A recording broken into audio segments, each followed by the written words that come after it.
You need to know what they did to me. For 43 years, I kept that house. I cooked in that kitchen, scrubbed those floors on my hands and knees, painted the shutters 3 different times because my husband could never quite decide on the right shade of green. I raised 2 children inside those walls. I buried a husband from that front porch, and then my daughter looked me in the eye and told me I had 30 days to find somewhere else to live. 30 days. Like I was a tenant behind on rent, like I hadn't poured the better part of my life into every corner of that place. My name is Roberta, I'm 67 years old, and I want to tell you what happened after that conversation, because I think some of you need to hear it. My husband Clifford passed in the spring of 2022, pancreatic cancer. We had 11 weeks from diagnosis to the end, which isn't enough time for anything, not to grieve properly, not to sort through 40 years of a shared life, not to figure out what comes next. He went fast, and I was still standing in the kitchen making his morning coffee out of habit 3 weeks after the funeral. Our daughter, Noelle, was the one who handled most of the logistics. She's always been the capable one. Organized, efficient, the kind of person who color codes her calendar and actually sticks to it. After her father passed, she stepped in and helped me with the paperwork, the death certificates, the accounts. I was grateful. I told her so. I was operating in a fog so thick I could barely see my own hands in front of me. Her husband. I'll just call him my son-in-law, because frankly, that title is about as much as he deserves from me now. He was pleasant enough on the surface, polite at holidays, never rude outright. But I always sensed something beneath it, a kind of quiet impatience whenever I was in the room, like I was a variable in someone else's equation that kept coming out wrong. For about a year after Clifford passed, things were fine. Quiet, but fine. I stayed in the house in Decatur, the one we'd lived in since 1989. It was paid off. Had been for years. I had Clifford's pension coming in, my social security, a small amount from a savings account we'd held on to since the kids were young. I wasn't wealthy, but I wasn't struggling. I was managing. Noelle would come by on Sundays sometimes. We'd have coffee. She'd help me go through her father's things in stages, a box here, a shelf there. It felt like healing, slow and unsteady, but real. Then in the fall of 2023, she came by on a Wednesday. Not a Sunday, that should have told me something. She sat down at the kitchen table with her hands folded in front of her, the way she used to sit when she was a teenager about to confess something she'd broken. And she said, "Mum, we need to talk about the house." I set my mug down.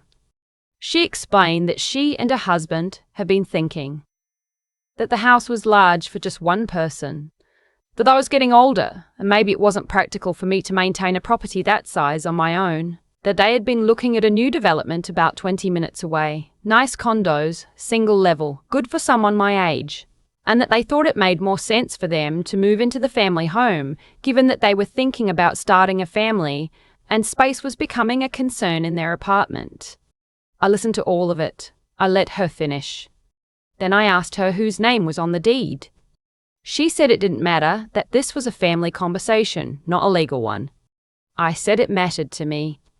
She said she and her brother, my son Wayne, who lives out in Phoenix and had apparently been looped into this conversation without my knowledge, had both agreed that this was the most sensible arrangement. That it would be better for everyone.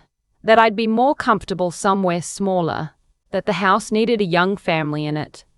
That last part, a young family. As if I hadn't been a young family once, inside those very walls. I told her I needed time to think. She nodded like she'd expected that, like it was just a formality, and she said they'd need an answer within the month because they'd already given notice at their apartment. She'd already given notice. She walked out, and I sat at that kitchen table for a long time after she left. Long enough that the afternoon light shifted and the room went dim, and I hadn't even thought to turn on a lamp. I didn't sleep much that month. I kept trying to find the version of events where this made sense, where I was misreading something. But I wasn't. My daughter had, with the cooperation of my son who couldn't even be bothered to call me directly, decided that my home was an inefficiency to be solved, that I was an inconvenience with a yard. What I didn't tell Noelle that afternoon, What I hadn't told either of my children, because Clifford had asked me not to, at least not yet, was that the house was not the only property with our name attached to it. Clifford grew up in eastern Tennessee. His family had land there, about 60 acres outside a small town called Maynardville, land that had been in the family for 3 generations. When his mother passed in 2017, that land came to him. He didn't sell it. He didn't talk about it much either, except sometimes in the evenings he'd mention it the way you mention something you're still deciding what to do with. He called it his thinking land. He said he wasn't sure the right thing to do with it was to sell it off the moment it came to him.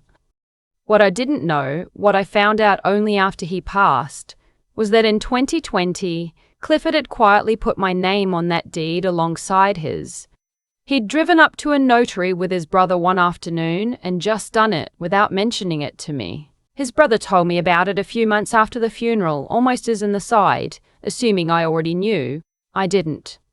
I also didn't know what that land was currently worth. I found out in March of 2024, when a letter arrived from a land acquisition company. They'd been reaching out to landowners in that county for the past year, they said. There was interest in the area for commercial and residential development. They wanted to discuss the acreage. The number they mentioned, even just as an opening figure, made me put the letter down on the kitchen counter and walk to the window and stand there looking at the backyard for a full 5 minutes before I picked it up again. It wasn't generational wealth. It wasn't a lottery win. But for a woman who'd spent the last year being made to feel like a burden, it was enough. More than enough.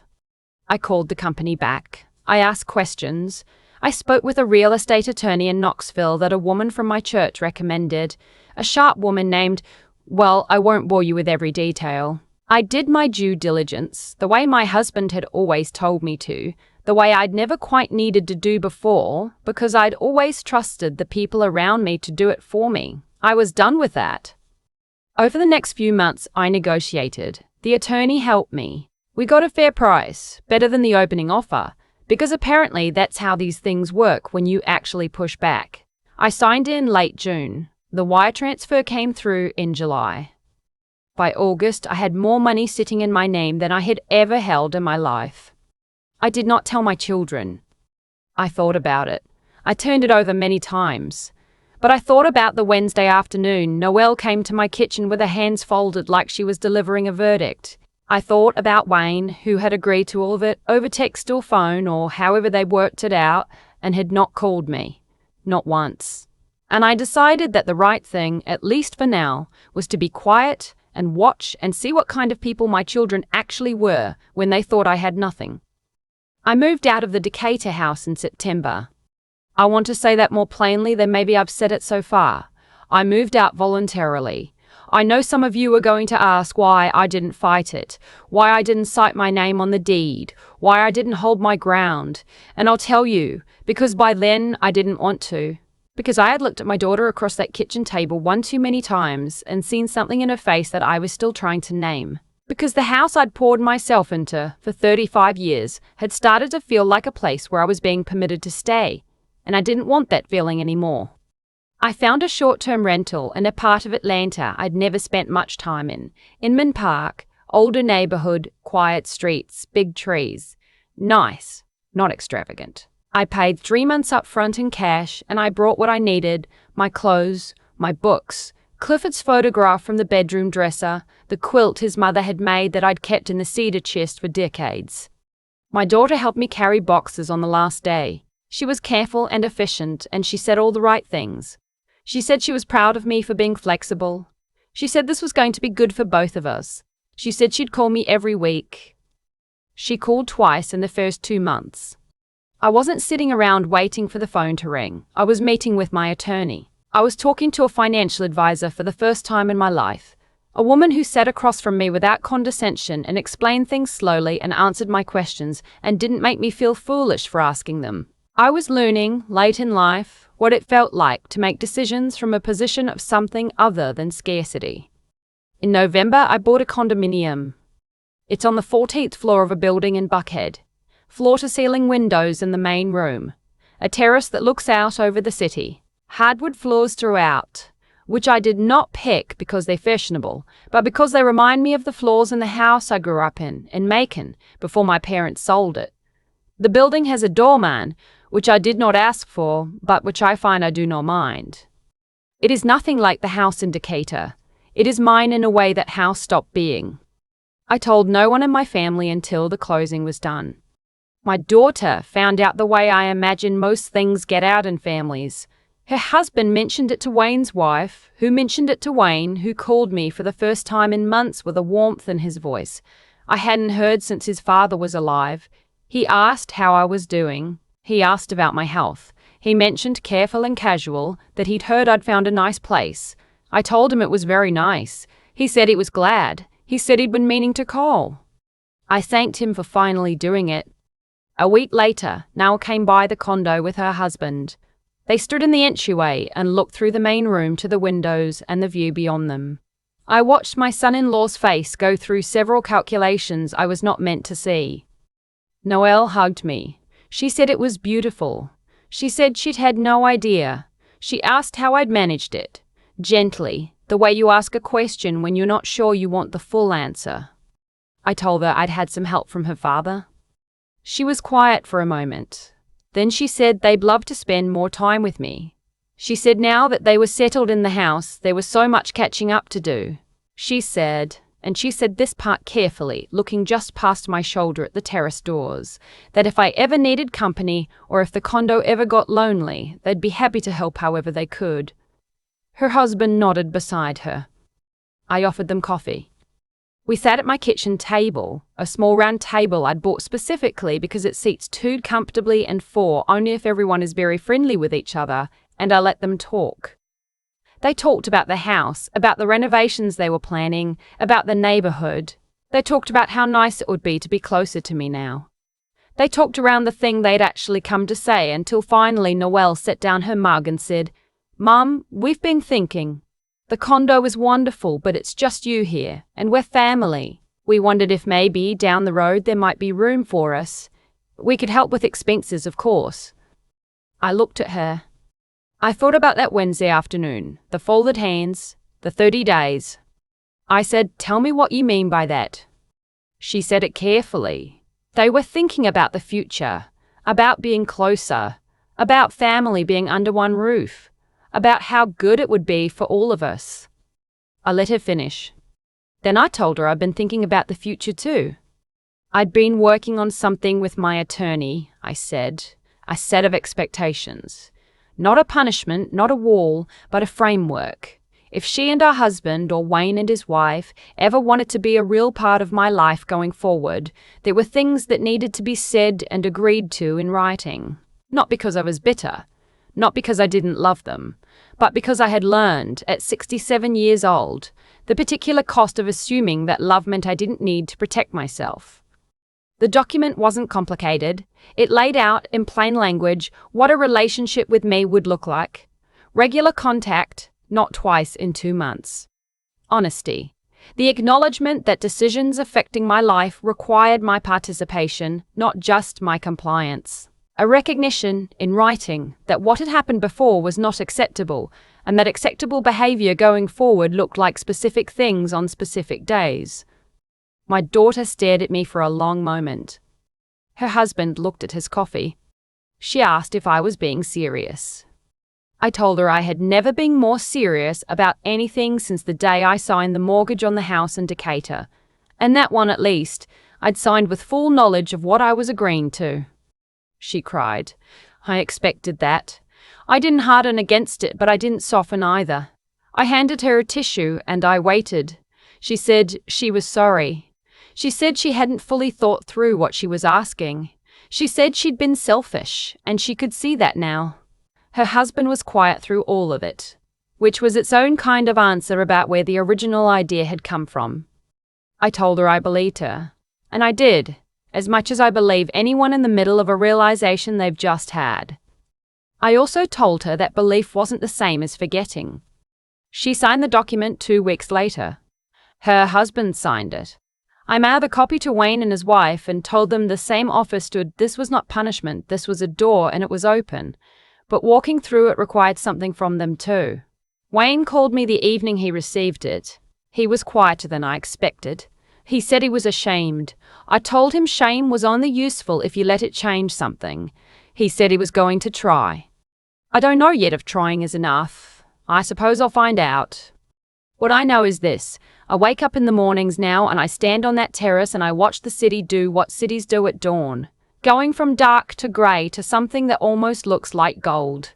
I have coffee in a mug Clifford gave me years ago that I'd kept in the back of a cabinet because I was afraid of breaking it. I am not afraid of breaking it anymore. I think about my husband, who drove to a notary's office without telling me and added my name to a piece of paper, quietly, the way he did the small, loving things, without expectation of credit. He couldn't have known exactly what would happen after he was gone, but I think he knew enough. I think he knew the kind of people we'd raised, and he wanted to make sure I had something to stand on when the ground shifted. I never thought of myself as a woman who could navigate a real estate transaction, negotiate with an acquisition company, or sit across from her daughter with a document that required a signature. I had spent 43 years being the person who kept things running so that other people could operate from a position of confidence. I was good at it. I don't regret any of it. But I am good at other things too. I know that now. My daughter calls every Sunday. She is working at it visibly, which is the only kind of working that counts.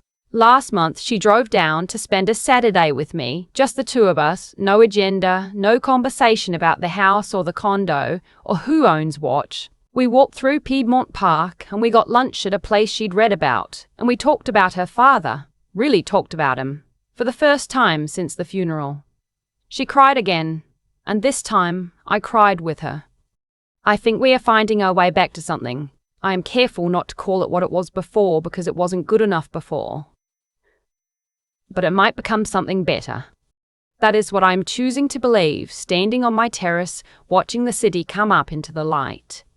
I keep thinking about the moment Noelle sat across from me at that small round table, the one I bought specifically because it only seats two comfortably, and asked if there might be room for her and her husband in my home. She said it gently. She used words like family and closer and the future. But I had heard those same careful words before on a Wednesday afternoon in my own kitchen in Decatur, right before she told me I had 30 days to leave. What I've come to understand, sitting with all of it, is that what happened to me wasn't random. It followed a logic, even when it felt like chaos. I had spent 43 years being the kind of woman who made herself easy to overlook, not because I was weak, but because I genuinely believed that love meant making yourself small so others could be large. Clifford never asked that of me. My children didn't ask it either. Not directly. I just did it, out of habit, out of something I'd learned so early I'd stopped questioning it. And when Clifford was gone and the habit had no one left to serve, my children made a decision that fit perfectly into the space I had always left open for them. They walked right through the door I'd been holding open my whole life. That's the part that took me longest to sit with, that I had a hand in it, not in their cruelty, which was theirs alone to own, but in the conditions that made it feel possible to them. When you never assert your right to anything, the people around you eventually stop imagining that you have one. What changed for me wasn't just the money. The money was Clifford's last quiet act of love, and I am grateful for it every single morning. But what actually changed was something I had to find in myself. Not in a bank account. It was the willingness to look clearly at what had happened, not through the softening lens of, they didn't mean it, or family is complicated, but clearly, the way you look at a contract before you sign it. That kind of honest seeing is hard. It requires something most people spend a lifetime avoiding, the admission that you were wrong about someone you loved. I was wrong about my daughter, not wrong that she loved me. I believe she does, in the way she knows how. But wrong about what that love was made of, and what it could withstand, and whether it would hold when it was tested. Finding out the truth about that cost me something I can't name exactly, but it also gave me back something I hadn't realized I'd handed away. I have watched Noelle over these past months, working at it the way she works at everything. Deliberately, visibly, with the kind of effort that wants to be seen. I don't say that to diminish it. Effort that wants to be seen is still effort, And I think somewhere underneath the performance of it, there is something real trying to grow. I am giving it room, carefully. Clifford used to say that the way a person behaves when they think nothing is at stake tells you more about them than anything else. He was a quiet man, but he was right about most things. He was right about the land. He was right about putting my name on it without fanfare, without explanation, just because it was the decent thing to do. Decency, in my experience, almost never announces itself. It just does the thing and moves on. I try to live that way now. I try to make decisions not from fear or from anger, both of which I had plenty of, and both of which I had to walk through before I came out the other side, but from the clearest version of my own judgment that I can manage. Some days that's harder than others, but I am 67 years old and I am still learning, which I think is the only version of living that counts. The table seats too comfortably. Some mornings I sit it alone with my coffee and Clifford's photograph on the shelf across the room, and that is enough, more than enough.